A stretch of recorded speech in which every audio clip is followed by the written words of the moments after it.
अब बात आती है नेहरू जी के धर्मनिरपेक्षता के चरित्र पर। जी जी, सच्चाई यह है, आइडिया ऑफ इंडिया जिसको समझ ही नहीं है, जिसको भारत का एक पक्षीय समझ है, जिसे इस विविधता में एकता की बात ही जो नहीं सोच सकता, जो सर्वधर्म संभाव की बात ही नहीं कर सकता, वसुधैव कुटुंबकम क्या होती है ये भारत की परंपरा को समझ ही नहीं सकता, वो नेहरू को भी नहीं समझ सकता। नेहरू जी ने नेहरू जी ने जो बात रखी थी सोमनाथ मंदिर को लेकर, पहली बात महमूद गजनवी ने उसको विध्वंस किया था, तोड़ा था। बिल्कुल जीर्णोद्धार की बात आई, उसी तरह जैसे राम मंदिर का आज जो मंदिर बना है, उसी तरह जन भागीदारी और ट्रस्ट के द्वारा वो भागीदारी से बनाई गई उस मंदिर को। इसमें क्या दिक्कत है? इसलिए क्योंकि उस समय धर्मनिरपेक्षता भी, नेहरू जी की धर्मनिरपेक्षता का एक एग्जांपल बताता हूं आपको मैं, आनंद रंगनाथन पंडित। होल्ड ऑन सर, अब आप ओके, आपने अपनी बात को रख लिया। आनंद रंगनाथन, मैं नेहरू जी की धर्मनिरपेक्षता का एक बड़ा एग्जांपल बताता हूं। धर्मनिरपेक्षता नहीं, पथ निरपेक्ष देश है। पंडित नेहरू ने देश भर के मुख्यमंत्रियों को चिट्ठी लिखी और इस चिट्ठी में पंडित नेहरू ने लिखा था, सोमनाथ मंदिर के उद्घाटन से दुनिया में भारत की छवि पर बुरा असर पड़ा है। पंडित जवाहरलाल नेहरू ने देश के सभी मुख्यमंत्रियों को एक बार नहीं, दो बार ये लेटर लिखे। तो धर्म नहीं, झूठ नहीं है, लेटर है हमारे पास, और इसमें आप इसको काउंटर ना करें, लेटर है बकायदा डले हुए। ओके, जवाब आनंद रंगनाथन। उपाध्याय जी प्लीज, देखिए प्लीज थोड़ा टाइम, अभी जी जितना आपने टाइम इनको दिया है उसका 1/10 मुझे दे दीजिए प्लीज। जी जी जी, राठी साहब ने डिस्टर्ब नहीं किया तो सुन लीजिए, देखिए। अच्छा प्लीज, नो साइड कमेंट्स, आप मुझे एड्रेस करिए sir please, make your point. देखिए, इस पूरे डिबेट में पैनल में सब मतलब अमेजिंग, बट मैं कॉम्प्लीमेंट देना चाहूंगा, सबसे ज्यादा सहनशील और पेशेंट शराब से आप, तो आप सर आपको दूंगा ना इसके बाद। हाँ बोलिए। देखिए, जहाँ तक ये वो एलिगेशन है कि नेहरू जी की बनाई गई संपत्ति को बीजेपी लूट रही है, उन्होंने तो नेशनल हेरल्ड और एसोसिएटेड जर्नल्स बनाए थे, वो तो कोई और ही लूट रहा है, बहरहाल वो अलग बात है। लेकिन मैं जनता को जनार्दन मानता हूँ, ये आप भी जान चुके हैं। मैं जनता से सवाल पूछता हूँ, जनता आंसर करती है। यहाँ पे भी मैं जनता से ही सवाल पूछूंगा और आप आंसर करिएगा, मैं नहीं करूंगा, ताकि एलिगेशन ना लगे। कोई एक ऐसा नेता, भारत का नेता, जो कि आपकी जो फ्रीडम ऑफ स्पीच है उस पर रौंद दे कॉन्स्टिट्यूशनली फर्स्ट अमेंडमेंट, कोई एक नेता जो कि इलेक्टेड गवर्नमेंट को डिसमिस कर दे, स्टेट गवर्नमेंट को डिसमिस कर दे, कोई एक ऐसा नेता जो कि 15 किताबों को बैन करे, एडिटर्स को जेल करे और फिल्मों को बैन करे, कोई एक ऐसा नेता जो कि उनके पास न्योते आए अमेरिका से और यूएसएसआर से कि हम आपको यूएन सिक्योरिटी काउंसिल सीट देना चाहते हैं, वो मना कर दे कि नहीं पहले चाइना को दो, जेल करे, उस नेता को क्या आप, अरे उस नेता को क्या आप डिक्टेटोरियल कहेंगे, हाँ या ना? ओके, कहेंगे भाई ये गलत कहेंगे कि नहीं कहेंगे? हाँ या ना कहेंगे, बताइए। कहेंगे? आप सुन लीजिए, झूठ है कि कहीं से भी चाइना का डिक्टेटर कहेंगे। ये नेहरू है, नेता कौन है? वो नेता कौन है? एक्सप्रेशन छीनेगा उसे डिक्टेटर कहेंगे, चाहे वो मोदी जी हो, नेहरू जी हो, कोई भी हो।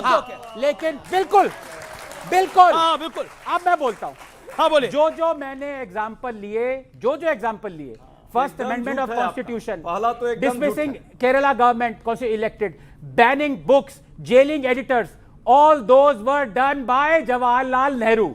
Now you tell me, is it dictatorial और नॉट? एक सेकंड, बस बात खत्म। आप बोलिए। Okay okay okay okay okay okay okay, अब चैलेंज है, क्योंकि सुनिए, भूमि अधिग्रहण संशोधन की बातें कर रहे हैं। नहीं, कॉन्स्टिट्यूशन, अरे भाई फर्स्ट अमेंडमेंट, अरे चुनाव लड़के जीते नहीं थे, कैसे आ गई? उसकी बात कर, आइडिया नहीं है। अरे भाई फर्स्ट अमेंडमेंट झूठ बोल अच्छा एक बात बताइए, पंडित नेहरू बड़े सेकुलर थे, मैं आपसे पूछता हूँ, पंडित नेहरू सेकुलर थे तो सोमनाथ मंदिर की सफाई देने के लिए उन्होंने लियाकत अली को चिट्ठी क्यों लिखी? सोमनाथ मंदिर को बनाने के लिए लियाकत अली की परमिशन की क्या जरूरत थी? लियाकत अली को चिट्ठी क्यों लिखी सोमनाथ मंदिर पे? माय डियर नवाबजादे, जो अजय आलोक ने कोट करा। झूठे कहां? अरे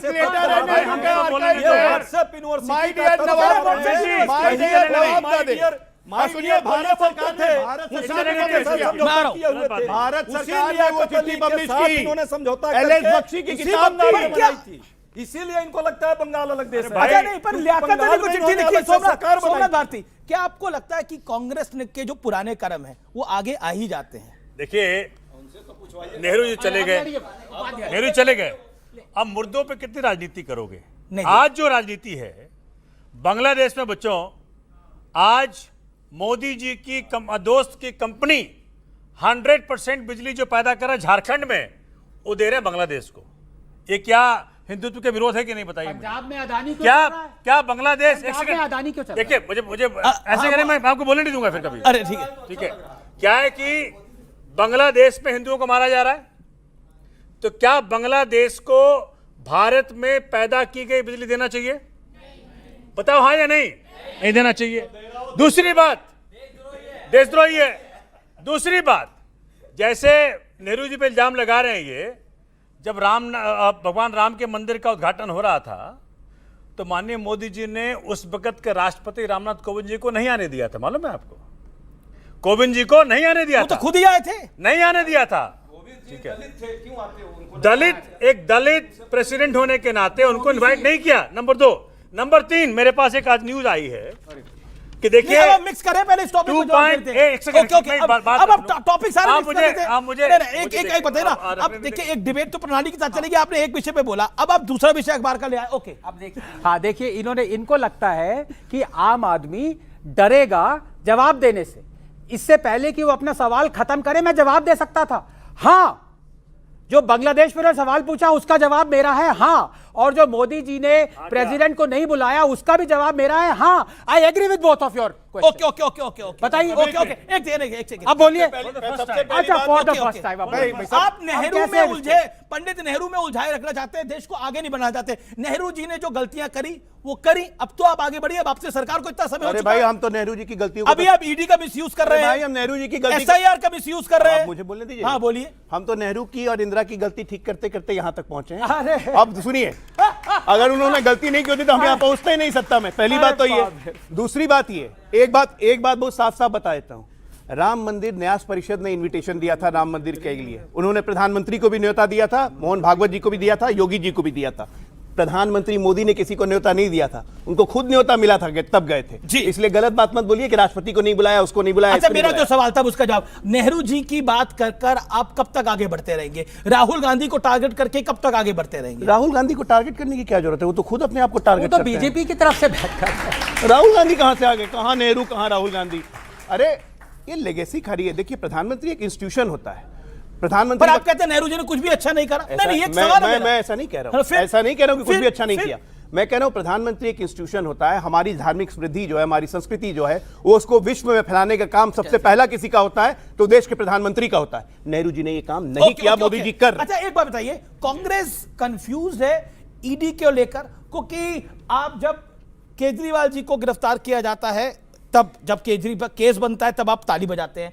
जब ममता बनर्जी के यहाँ पर कार्रवाई होती है आईपैक को लेकर, ममता बनर्जी को लेकर अधीर रंजन चौधरी ताली बजाते हैं। यहां आप दिल्ली में विरोध कर रहे हैं, तो ये कंफ्यूजन है या ये कॉन्शियस कॉल है? पूरा बोल ये जानबूझकर है। हाँ, 30 सेकंड बाद में काट दीजिए। हाँ, चौधरी हैं। पूरा सच्चाई 30 है। ये जो सरकार, देश की सरकार है ना, 2 योजना चला रही है आजकल। प्रधानमंत्री जी के मंत्रालय से, पीएमओ से चलता है। एक छवि बिगाड़ो योजना और दूसरा पाप धो योजना। आ शुभेंदु, आ मुकुल, आ अजीत, पाप धो गया। वो जो सबसे भ्रष्टाचारी, वो सत्यवादी हो गया। अब दूसरा जो है छवि बिगाड़ना, जब विरोधी नेताओं को होता है, विरोधी नेताओं को सबसे ज्यादा छवि बिगाड़ने का काम जो है इनका है, और उसमें कभी कभी रोल आपका भी हो जाता है, बुरा नहीं मानिएगा। नहीं, हमारा तो रोल ही, आप भी एक हमारा तरफा रोल तो सभी को बुरा लगता है। हमारा रोल तो सभी को बुरा लगता है, क्योंकि हम सबको आईना दिखाते हैं। अब कांग्रेस और बीजेपी महाराष्ट्र के नगर निगम में आपस में अलायंस कर ले तो अमीश देवगन बुरा है। एआईएम और बीजेपी महाराष्ट्र के नगर निगम में अगर अलायंस कर ले तो अमीश देवगन बुरा है। कमाल की बात है। अब कांग्रेस और सपा लड़ ले तो अमीश देवगन बुरा है, आम आदमी पार्टी और कांग्रेस लड़ ले तो अमीश देवगन बड़ा है। लेकिन देखिए, ममता बनर्जी पर इनका बंगाल यूनिट क्या कह रहा है और दिल्ली यूनिट क्या कह रहा है, ये बड़ा कंफ्यूजन है। बताइए, ये कांग्रेस का कंफ्यूजन क्यों है? शादाब एक ही है, साहब, कोई मियां confusion शादाब नहीं। बताइए जरा। यानी अगर कांग्रेस के अंदर कंफ्यूजन ना होता और वो बीजेपी के हिंदुत्व के ट्रैप में फंस करके राहुल गांधी जी मंदिर दर्शन को ना दिखाते तो शायद ये स्थिति उत्पन्न ही ना होती। उन्होंने ना दलितों के कॉज पे बात शुरू करा, मुसलमानों का तो नाम लेना तक बंद कर दिया। अब कितने नेता गए इनके? राहुल गांधी तुर्कमान गेट वाली मस्जिद राहुल गांधी, क्या आपको लगता नहीं राहुल गांधी टक्कर दे पा रहे हैं इधर बीजेपी को? नहीं, अगर टक्कर देने के लिए देखिए विपक्ष, सुन लीजिए, लीडर ऑफ अपोजिशन है वो, हम सम्मान करते हैं, लीडर ऑफ अपोजिशन है, लेकिन ये बात तय है कि अगर आपको नरेंद्र मोदी जी को हराना है, उनसे मुकाबला करना है, तो जिस प्रकार से वे छोटे दलों से गठबंधन करके अपने विपक्षों पे हमला करते हैं, उस प्रकार से कांग्रेस को भी बड़ा दिल दिखाना पड़ेगा। ये क्या करते हैं, ये चाहते हैं या तो हमारी सरकार बने, नहीं तो बीजेपी। ये बीजेपी के एजेंडे पे कभी कभी काम करते हैं। अहंकार त्यागना पड़ेगा इनको, सिर्फ अहंकार त्यागना पड़ेगा। आप अहंकार क्यों नहीं त्यागते? अहंकार जिस दिन त्यागेंगे तो अब तो आपकी यूपी में 2 सीटें बची हैं, चौहान साहब की और पार्टी, बिहार में 6, दिल्ली में 0, 0-6-2 बन जाता है। सुनिए ना, 0 तो देश में बहुत जगह बहुतों की है, वो कहने की जरूरत नहीं है, सबको पता है। नहीं, अब ये छक्का लोग को छक्का ही याद आएगी। वो भी लोग हैं, हाँ, मैं उनका नहीं, बहुत कांग्रेस है, बीजेपी, लेकिन यहाँ भी कुछ छक्के हैं, तो उसका मैं इलाज नहीं है। डॉक्टर अजय आलोक, आप अकेले पड़ गए, आप अकेले पड़ गए हैं, समूचा विपक्ष एक साथ है ईडी की कार्रवाई का जवाब देने के लिए। ममता बनर्जी गई, कागज ले आई और हरी फाइल भी ले आई। क्या कर लिया आपने? ईडी में बिल्कुल अकेले नहीं है, जो उन्होंने किया है वो लोकतांत्रिक मूल्यों की धज्जियां उड़ा के रख आप दी हैं। अपने हिंदुत्व में भी अकेले हैं, जो हिंदुत्व की प्रणाली आप अपनाते हैं उसमें भी अकेले, ईडी में भी अकेले हैं। अब देखिए, हिंदुत्व में तो हम अकेले रहेंगे ना, बगल में मुसलमान की पार्टी है, उसके बगल में कार सेवकों पे गोली चलाने वाली पार्टी है,